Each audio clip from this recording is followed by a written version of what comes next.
Caravaggio was born in Milan. His father, Fermo Merici, was a household administrator and architect director to the Marquis of Caravaggio. Lucia Aretor, his mother, lived in the same district. In 1576, the family moved to Caravaggio to escape a plague which ravaged Milan. His father died in Caravaggio in 1577 and his mother in 1584. It is assumed he grew up in Caravaggio, where his family kept connections with the Sforza family and powerful Colonna family, who were allied by marriage with the Sforzas. In 1584, he was apprenticed for 4 years to the Lombard painter Simone Pietrozzano. He also became familiar with Leonardo da Vinci. Caravaggio fled to Rome from Milan in 1592 after a scuffle wounding an officer. He arrived to Rome dirt poor. A few months later, he was performing hack work for Giuseppe Cesare, Pope Clemente VIII's favorite painter, painting flowers and fruit. Caravaggio ended up leaving Cesare in 1594. He established friendships early on with Prospero Orsi and Onorio Longhi. He was known for his realism in his paintings. The painting Penitent Magdalene, showing Mary Magdalene at the moment when she turned her life as a courtesan and sits weeping on the floor, jewelry scattered around. Some other paintings Caravaggio's realism comes out in is the Calling of St. Matthew, the Entombment of Christ,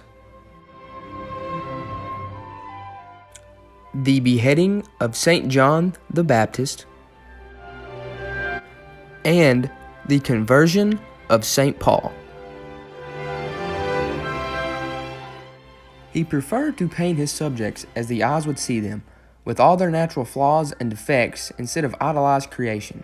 This was one of the reasons Caravaggio was one of my favorite artists, because of how lifelike he made each one of his paintings. His attention to detail was like any other artist. He preferred the Venetian practice of working oils directly from the subject half-length figures and still life. Young Sick Bacchus is a painting Caravaggio used to market himself. He wanted to show his realism in a self-portrait / still life painting. As a realism artist, it is important to show how lifelike a painting can be, and it shows in this painting.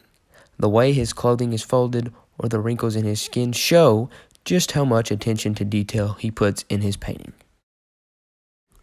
Narcissus is a painting showing Narcissus looking into a puddle of water below him. This painting is a Greek mythology story about a young boy who was infatuated with himself.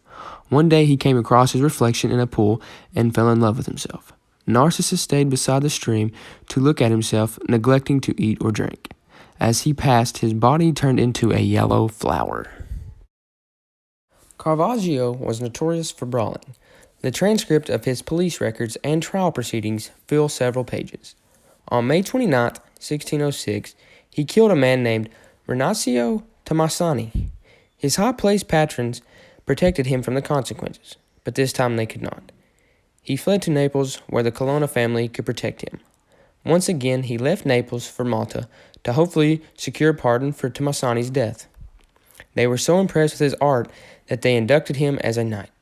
Yet again, in 1608, he was arrested and imprisoned, ultimately getting expelled from the order for being a foul and rotten member.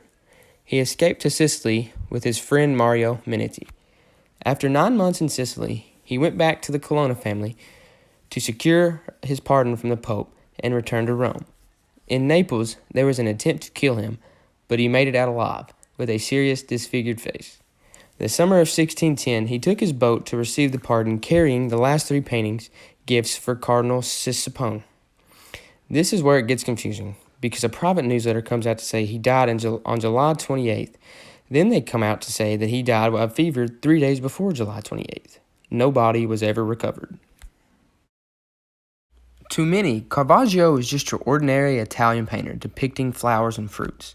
In the eyes of critics, however, his importance cannot be overstated.